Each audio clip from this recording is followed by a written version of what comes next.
नमस्कार प्रिय भक्तों, आप सभी को ज्येष्ठ पूर्णिमा की ढेरों शुभकामनाएं। प्रत्येक मास में आने वाली पूर्णिमा तिथि भगवान श्री विष्णु को समर्पित है। इस तिथि में श्री हरि की पूर्ण श्रद्धा और भक्ति भाव से पूजा अर्चना की जाती है और पूर्णिमा तिथि पर विशेषकर भगवान सत्यनारायण की पूजा की जाती है, उनका व्रत रखा जाता है। तो चलिए इस शुभ अवसर पर हम भगवान सत्यनारायण की कथा का श्रवण करते हैं। प्रेम से बोलिए श्री सत्यनारायण भगवान की जय। श्री सत्यनारायण व्रत किसी भी दिन किया जा सकता है, फिर भी हमारे देश में प्रायः पूर्णमासी के दिन ही श्री सत्यनारायण की कथा कराने का अधिक प्रचार है।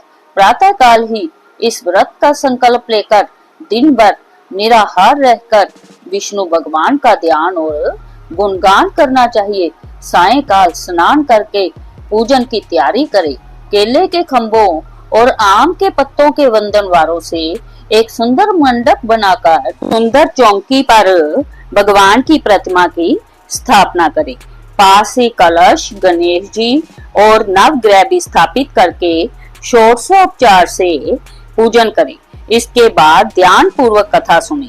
एक बार नैमिषारण्य में तपस्या करते हुए शौनकादि ऋषियों ने सूत जी से पूछा कि जिसके करने से मनुष्य मन वांछित फल प्राप्त कर सकता है, ऐसा व्रत या तप कौन सा है। सूत जी ने कहा कि एक बार श्री नारद जी ने भी श्री विष्णु भगवान से ऐसा ही प्रश्न किया था। तब श्री विष्णु भगवान ने उनके सामने जिस व्रत का वर्णन किया था वही मैं आपसे कहता हूँ। प्राचीन काल में काशीपुरी में एक अति निर्धन और दरिद्र ब्राह्मण रहता था। वह भूख प्यास से व्याकुल हो भटकता फिरता था। एक दिन उसकी दशा से व्यथित होकर विष्णु भगवान ने बूढ़े ब्राह्मण के रूप में प्रकट होकर ब्राह्मण को सत्यनारायण व्रत का विस्तार पूर्वक विधान बतलाया और अंतर ध्यान हो गए। ब्राह्मण अपने मन में श्री सत्यनारायण व्रत करने का निश्चय करके घर लौट आया और इसी चिंता में उसे रात भर नींद नहीं आई। सवेरा होते ही वह सत्यनारायण के व्रत का संकल्प करके भिक्षा मांगने के लिए चल दिया। उस दिन उसे थोड़े ही परिश्रम से बहुत अधिक धन धान्य भिक्षा में प्राप्त हुआ। सायंकाल घर पहुंचकर उसने बड़ी श्रद्धा के साथ श्री सत्यनारायण भगवान का विधि पूर्वक पूजन किया। भगवान सत्यदेव की कृपा से वह थोड़े ही दिनों में धनवान हो गया। वह जब तक जीवित रहा तब तक महीने के महीने श्री सत्यनारायण का व्रत और पूजन करता रहा। जय देह छोड़ने के बाद वह विष्णु लोक हो गया। सूत जी पुनः बोले कि एक दिन वह ब्राह्मण अपने बंधु बांधवों के साथ बैठे ध्यान मगन हो श्री सत्यदेव की कथा सुन रहे थे। तभी भूख प्यास से व्याकुल एक लक्कड़हारा वहां जा पहुंचा। वह भी भूख प्यास भूल कर कथा सुनने बैठ गया। कथा की समाप्ति पर उसने प्रसाद ग्रहण किया और जल पिया। फिर उसने ब्राह्मण से इस कथा के बारे में पूछा तो उसने बताया कि जय सत्यनारायण जी का व्रत है जो मनवांछित फल देने वाला है। पहले मैं बहुत दरिद्र था, इस व्रत के प्रभाव से ही मुझे जय सब वैभव प्राप्त हुआ है। जय सुनकर लक्कड़हारा बहुत प्रसन्न हुआ और मन ही मन श्री सत्यनारायण के व्रत और पूजन का निश्चय करता हुआ लकड़ी बेचने के लिए बाजार की ओर चल पड़ा। उस दिन लक्कड़हारे को लकड़ियों का दुगना दाम मिला। उन्हीं पैसों से उसने केले, दूध, दही आदि पूजन की तमाम सामग्री खरीद ली और घर चला गया। घर पहुंचकर उसने अपने रिश्तेदारों और पड़ोसियों को बुलाकर विधि पूर्वक सत्यनारायण का पूजन किया। सत्यनारायण की कृपा से वह थोड़े ही दिनों में संपन्न हो गया। सूत जी ने फिर कहा कि प्राचीन काल में उल्का मुख नाम का एक राजा था। वह और उनकी रानी दोनों बड़े धर्मनिष्ठ थे। एक समय राजा रानी बदरशिला नदी के किनारे श्री सत्यनारायण की कथा सुन रहे थे कि एक बनिया भी वहां पर पहुंच गया। उसने रत्नों से भरी अपनी नौका को एक किनारे पर लगा दिया और स्वयं पूजा की जगह पर गया। वहां का चमत्कार देख उसने राजा से इसके बारे में पूछा। राजा ने बताया कि हम विष्णु भगवान का पूजन कर रहे हैं। जय व्रत सभी मनोकामनाएं पूर्ण करने वाला है। राजा के वचन सुन और प्रसाद पा बनिया अपने घर चला आया। घर पर पहुंचकर उसने अपनी पत्नी से व्रत का सब वृत्तांत कहा और संकल्प किया कि मैं भी संतान होने पर जय व्रत करूंगा। उसकी पत्नी का नाम लीलावती था। सत्यदेव की कृपा से वह कुछ ही दिनों बाद गर्भवती हो गई और 10 महीने पूरे होने पर उसने एक कन्या को जन्म दिया। कन्या का नाम कलावती रखा गया और वह चंद्रमा की कलाओं के समान नित्य प्रति बढ़ने लगी। एक दिन अवसर पाकर लीलावती ने अपने पति को सत्यदेव का व्रत करने की बात याद दिलाई तो उसने कहा कि मैं जय व्रत कन्या के विवाह के समय करूंगा। जय कहकर बनिया अपने कारोबार में लग गया। जब कन्या विवाह के योग्य हो गई तो उसने दूतों द्वारा खोज कराकर कंचनपुर नगर के एक बनिए के सुंदर सुशील और गुणवान बालक के साथ उसका विवाह कर दिया। फिर भी बनिए ने सत्यनारायण का व्रत नहीं किया। इससे श्री सत्यनारायण अप्रसन्न हो गए। कुछ दिनों बाद बनिया अपने दामाद को साथ लेकर समुद्र के किनारे रत्नासारपुर में व्यापार करने लगा। एक दिन रतनसारपुर के राजा चंद्रकेतु के खजाने से चोरों ने बहुत सा धन चुरा लिया। राजा के सिपाही चोरों का पीछा कर रहे थे। चोरों ने जब देखा कि सिपाहियों से बचना कठिन है तो उन्होंने राजकोष से चुराए हुए तमाम धन को एक जगह फेंक दिया और स्वयं भाग गए। वहीं बनिए का डेरा था।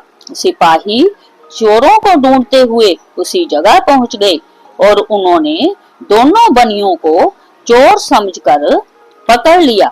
राजा ने दोनों बनियों को जेल में डालने का आदेश दिया और उनका धन कोष में जमा करा दिया।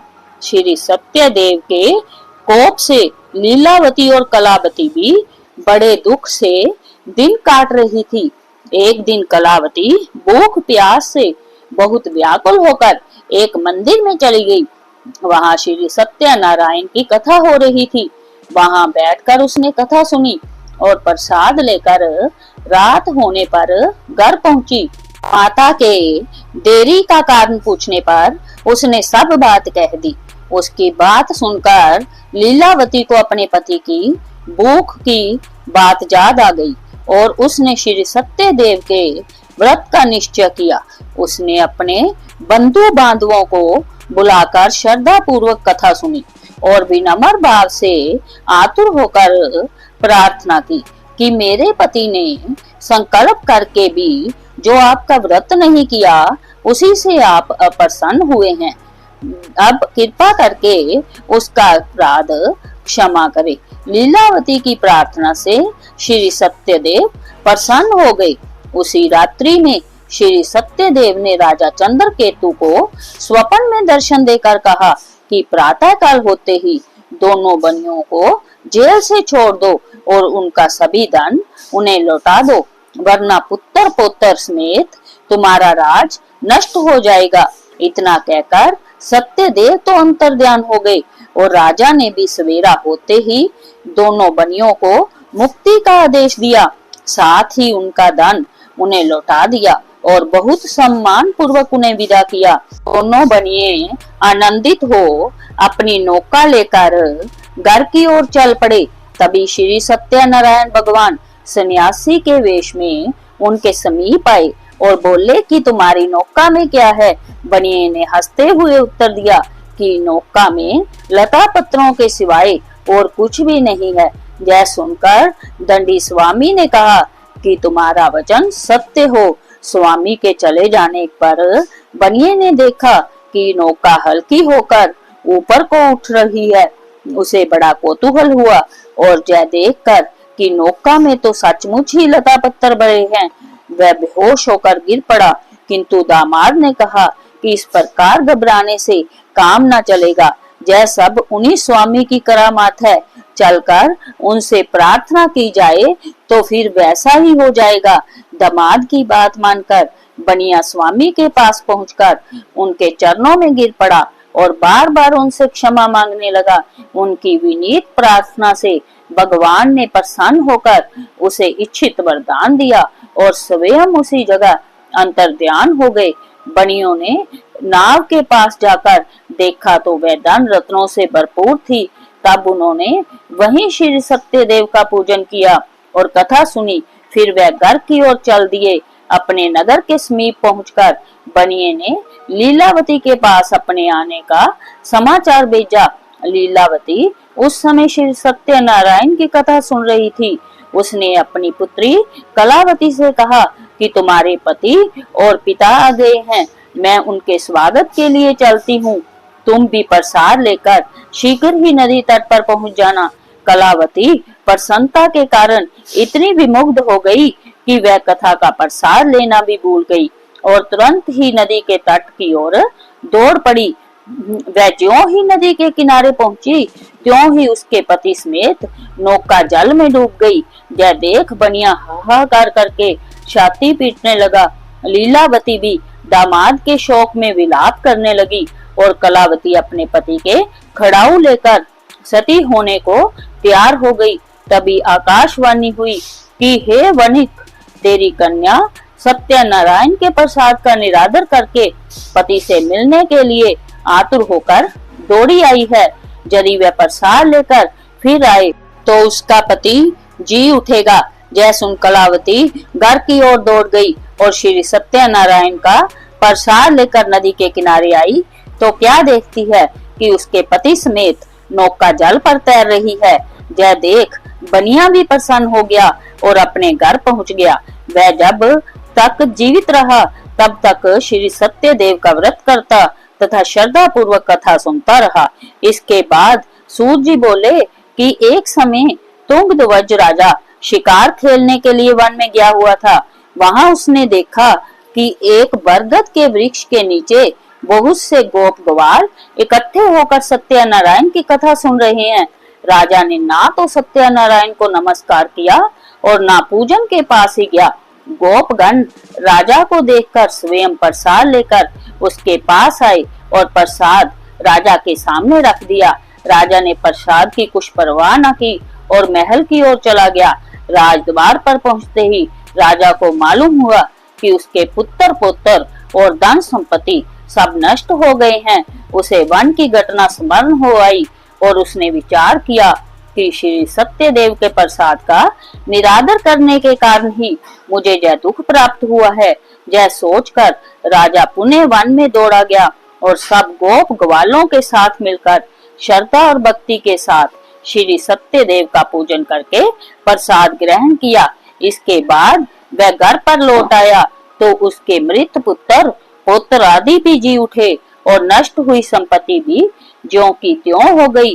तब से राजा जीवन भर समय समय पर श्री सत्यदेव का व्रत और पूजन करता रहा। बोलो श्री विष्णु भगवान की जय। आइए मिलकर आरती करते हैं। ओम जय जगदीश हरे, स्वामी जय जगदीश हरे। भक्त जनों के संकट, दास जनों के संकट क्षण में दूर करे। ओम जय जगदीश हरे। जो ध्यावे फल पावे, दुख विन से मन का। स्वामी दुख विन से मन का। सुख संपत्ति घर आवे, सुख संपत्ति घर आवे। कष्ट मिटे तन का। ओम जय जगदीश हरे।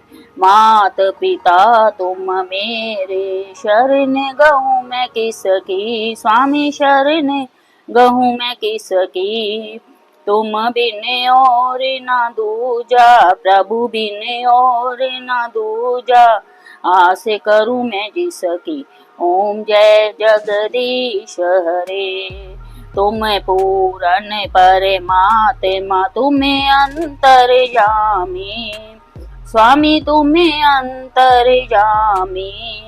पार ब्रह्म परमेश्वर, पार ब्रह्म परमेश्वर, तुम सबके स्वामी। ओम जय जगदीश हरे। तुम्हें करुणा के सागर तुम्हें पालन करता, स्वामी तुम्हें पालन करता। मैं मूर्ख खल कामी, मैं सेवक तुम स्वामी, कृपा करो बरता। ओम जय जगदीश हरे। तुम हो एक अगोचर सबके प्राणपति, स्वामी सबके प्राणपति।